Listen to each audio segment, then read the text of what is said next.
Veebruar, sünnikuu energia. Kui sa oled sündinud veebruaris ehk siis kuu number 2, sa oled väga vaimne ja unistav inimene.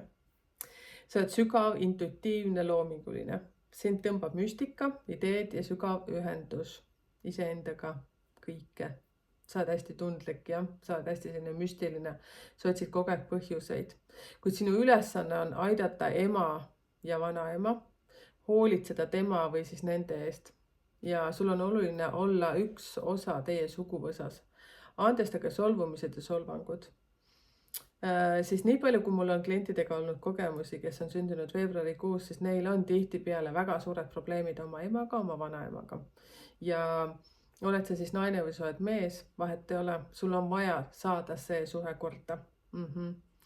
Ja ma saan aru, tihtipeale tehakse selline nägu, et aga ta ütles nii ja ta tegi nii ja aga tead, mis sina oled iseenda õnnesepp. Sul on lihtsalt vaja see korda saada selleks, et sinu tervis oleks korras, et sinu suhe oleks korras.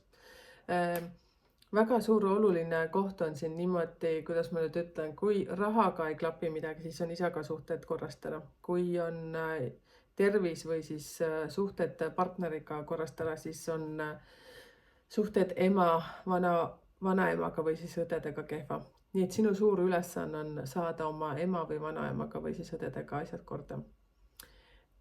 Ja selline pikem analüüs kõikidest kuudest on üleval YouTube'is, tule ja kuula. Et sina oled konkreetselt 2, aga seal on teisi numbreid ja saad sellega aidata oma tuttavaid kaaslasi. Jälgi meid Instagramis, TikTokis, Facebookis, YouTube'is, igal pool. Mina olen Merike ja numeroloogia psühholoog. Aitäh kuulamast ja vaatamast. Tšau, tšau.